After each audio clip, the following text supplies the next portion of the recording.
दोस्तों, north India एक बार फिर से तबाही का शिकार बन गया है। Torrential rains, flash floods, and landslides are wreaking havoc across the Himalayan states, leaving behind destruction, grief, and uncertainty. Himachal Pradesh में ही 300 से ज्यादा लोग अपनी जान गंवा चुके हैं। शिमला, मनाली, चंबा के पहाड़ अब खौफ का मंजर बन गए हैं। और दोस्तों, पंजाब, जहां इस साल के फ्लड्स ने 40 साल पुराना जख्म दोबारा ताजा कर दिया। 1988 के बाद ये सबसे बड़े फ्लड्स माने जा रहे हैं। सोचिए, 1000 से ज्यादा गांव पानी में डूब गए और लगभग 1.5 मिलियन लोग अपने घर छोड़कर सेफ जगह जा रहे हैं। किसानों के लिए ये और भी तबाही वाला है। 3 लाख एकड़ फसल बिल्कुल बर्बाद हो गई।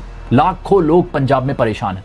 खेतों में खड़ा धान, मक्का सब बह गया। और ये सब सिर्फ बारिश की वजह से नहीं हुआ। डैम्स जैसे बखरा, पौंग और रंजीत सागर से पानी छोड़ने की वजह से सल्तेज और 20 नदियां किनारे तोड़ के बाहर आ गई। पंजाब का इंफ्रास्ट्रक्चर इसे हैंडल करने के लिए रेडी नहीं था।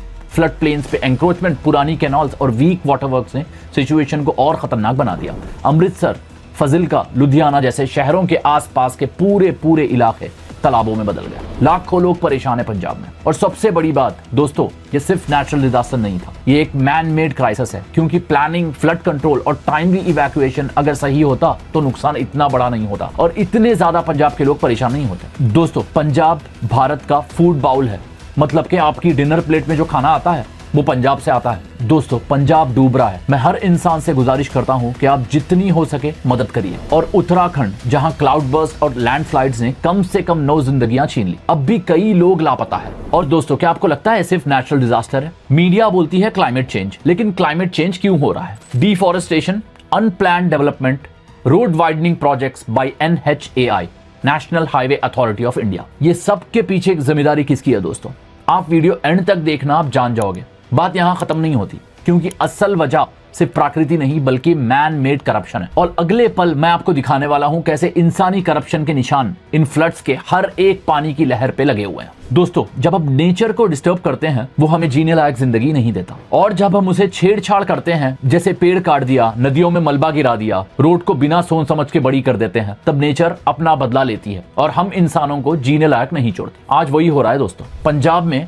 जो हो रहा है, इतने लाखों लोग जो परेशान हैं, सिर्फ और सिर्फ सरकार की वजह से। चलो माना क्लाइमेट चेंज है, बट क्लाइमेट चेंज, उसके लिए राइट मेजर्स, नेचुरल डिजास्टर का जो पैसा जाता है, कहां जाता है वो? चलो बात करते हैं डिफॉरेस्टेशन। मैं आपको बिल्कुल सरल भाषा में समझाऊंगा। जब भी हम फ्लड्स के बारे में सुनते हैं, एक ही बात दिमाग में आती है, नेचुरल डिजास्टर, क्लाइमेट चेंज या ग्लोबल वार्मिंग। इसके साथ साथ इंसान भी उतना ही जिम्मेदार है। लेकिन क्या ये सच है, या फिर हम खुद अपने लिए डिजास्टर बना रहे हैं? नॉर्थ इंडिया के हिमालयन स्टेट्स जैसे कि हिमाचल प्रदेश और उत्तराखंड, ये जगह असल में हमारे लिए नेचुरल शील्ड है। पहाड़ों पर घने जंगल, बड़े बड़े दियोधर और पाइन के पेड़, ये सब बरसात के पानी को अपने अंदर सोख लेती हैं। फॉरेस्ट नेचुरल स्पॉन्ज का काम करता है। जो फ्लड्स का पानी गिरता है ना दोस्तों, उसको फॉरेस्ट नेचुरली एब्जॉर्ब कर लेता है। लेकिन हाईवे और टूरिज्म के प्रोजेक्ट्स हजारों पेड़ काट दिए।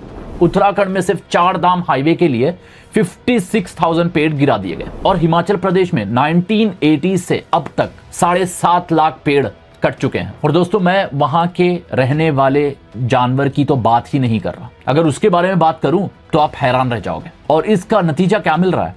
जमीन की पकड़ कमजोर हो गई। ट्रीज के रूट सॉइल को एक एंकर की तरह पकड़ लेते हैं। जब पेड़ काट दिए जाते हैं, वो एंकर्स हट गए, मिट्टी धीरे धीरे इरोड होने लगती है, पहाड़ के स्लोप वीक हो जाते हैं और एक नॉर्मल सी बारिश भी लैंडस्लाइड में बदल जाती है, जो कि आप देख रहे हो आज क्या हो रहा है। अनप्लान्ड डेवलपमेंट और लैंडस्लाइड्स, इसको समझते हैं। जब बरसात का पानी पेड़ों के बिना खाली स्लोप पे गिरता है तो उसके पास एब्जॉर्ब होने के लिए नेचुरल मैकेनिज्म नहीं होता, क्योंकि पेड़ कट हो गए। Trees roots normally hydrological sponge की तरह काम करती हैं, पानी को सॉइल के पोर्स में चैनलाइज करती हैं और पानी के भाव को स्लो कर देती हैं।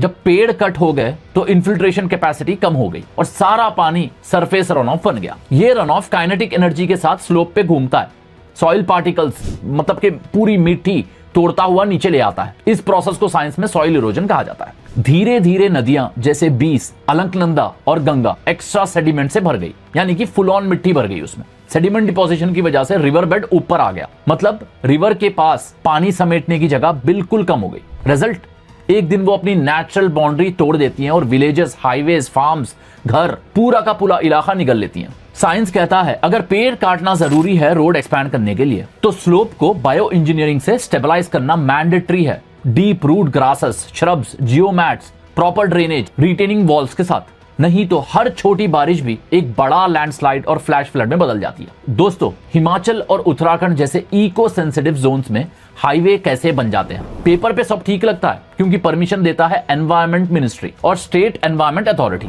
लेकिन असली खेल होता है क्लियरेंस प्रोसेस में। फेक रिपोर्ट्स, पॉलिटिकल प्रेशर और करप्शन। रिजल्ट, परमिशन मिल जाती है पर प्रकृति और आम इंसान के लिए खतरा। जो कि आज आप देख रहे हो, वहां के गांव के लोग कितने परेशान हैं। कहीं पे माँ अपने बेटे को लेके जा रही है, कहीं पे बाप ने अपने बच्चे को खो दिया। इतने ज्यादा लोग परेशान, सिर्फ और सिर्फ आप हिमाचल और उत्तराखंड जो पहाड़ी इलाके हैं वहां पे इंफ्रास्ट्रक्चर ठीक नहीं रखे, वहां से पानी का बहाव पूरा पंजाब की तरफ आ रहा है। अब पंजाब अब स्लोली दिल्ली तक आएगा। अब ऐसे ही ये स्लोली बढ़ता रहेगा। एक छोटी गलती सरकार की कितना बड़ा नुकसान लेके आ रही है, और अपने नेताओं का करप्शन। अब बात करते हैं रोड वाइडनिंग प्रोजेक्ट्स। जो इतने बड़े हाईवेज बन रहे हैं 4 ट्रैक के, उसके पीछे क्या स्टोरी है? आज हिमाचल और उत्तराखंड के पहाड़ों में हाईवे बन रहे हैं। चंडीगढ़ मनाली, कीरतपुर मनाली 4 धाम प्रोजेक्ट। ये प्रोजेक्ट बनते कैसे हैं पता है आपको? माउंटेन को ब्लास्ट करके रोड बनाई जाती है, लेकिन ब्लास्टिंग के बाद जो डेब्रिस निकलता है, मतलब मलबा या कंस्ट्रक्शन वाला कचरा, लाखों टन मिट्टी, बोल्डर्स और चट्टाने, उसको कहां डालना चाहिए? रेगुलेशंस के मुताबिक सेफ डंपिंग जोन में डालना चाहिए। जहां पे कॉन्ट्रैक्ट चल रहा है वहां से काफी दूर होता है सेफ डंपिंग जोन। पर कॉन्ट्रैक्टर लोग क्या करते हैं पता है आपको? सीधा नदी के अंदर डंप कर देते हैं, क्योंकि ये सस्ता पड़ता है कॉन्ट्रैक्टर्स को। और इनको कॉन्ट्रैक्ट्स कैसे मिलता है? यहां पे आता है रियल गेम, पॉलिटिकल कनेक्शन की वजह से। उनका पिछला रिकॉर्ड कितना भी खराब हो, उनको कॉन्ट्रैक्ट मिल जाता है। चलो दोस्तों, अब देखते हैं बड़ा गेम, जो है करप्शन। आप वीडियो एंड तक देखना, आप समझ जाओगे। बहुत ही सिंपल भाषा में मैं आपको समझाने वाला हूं। करप्शन का इतना बड़ा रोल है इन फ्लड्स में, ये आप समझ जाओगे। ऊपर का साइंस अगर आप समझ चुके हो तो अब राजनीति का खेल और भी सिंपल लगेगा। हर हाईवे प्रोजेक्ट के साथ एक ही कहानी होती है, एनवायरमेंटल क्लियरेंस, और ये इग्नोर किया जाता है या तो फिर मैनिपुलेट। कॉन्ट्रैक्ट्स उन्हीं कंपनीज को मिलते हैं जिनका नेताओं से कनेक्शन होता है। NHAI के बड़े बड़े projects Adani group of companies को जा रहे हैं। उनका रिकॉर्ड कितना भी खराब हो, गवर्नमेंट को फर्क नहीं पड़ता, वो बस कॉन्ट्रैक्ट साइन करती हैं, दे देती हैं। और जो फंड्स फ्लड रेजिस्टेंस स्ट्रक्चर पे लगाने चाहिए, मतलब के फ्लड को रोकने वाला स्ट्रक्चर, उसमें ज्यादा पैसा लगता है और वो कभी नहीं लगता, और वो डाइवर्ट हो जाता है हाई प्रोफाइल प्रोजेक्ट्स और नेताओं के पॉकेट में। रिजल्ट, वीक ब्रिजेस, ब्रोकन एम्बार्टमेंट और फेक सेफ्टी मेजर्स। और जब बारिश ज्यादा होती है तो ये सब गिर जाता है। गोदी मीडिया बोल देती है नेचुरल डिजास्टर, पर सच ये है कि हमने खुद अपनी तबाही डिजाइन की है। काफी सारे लोग पंजाब में खाने के लिए परेशान है, हर चीज डूब गई वहां पे। दोस्तों, यहां पे साइंस समझना जरूरी है। एक कॉन्ट्रैक्टर जब रोड वाइडनिंग प्रोजेक्ट्स में जो कंस्ट्रक्शन वाला मलबा या डेब्रिस होता है, उसको सिर्फ और सिर्फ 5000, एक ट्रक के पीछे 5000 का कॉस्ट लगता है। वो बचाने के लिए वो नदी में लेके आके कचरा डाल देता है, और हर ट्रक के पीछे 5000 तक बचा लेते हैं।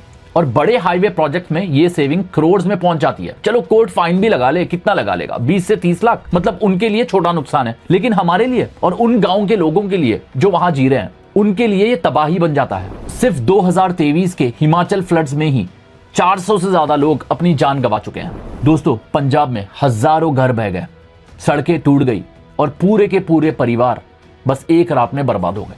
दोस्तों, अब सवाल यह है, हम चुप रहेंगे या आवाज उठाएंगे? आपका एक शेयर, एक कमेंट, एक आवाज और एक वोट भी करप्शन के खिलाफ खत्म है। अगर आपको लगता है कि फ्लड्स सिर्फ प्रकृति का नहीं बल्कि इंसान का बनाया हुआ डिजास्टर है, तो इस वीडियो को आगे बढ़ाइए ताकि और भी ज्यादा लोग सच समझ सके।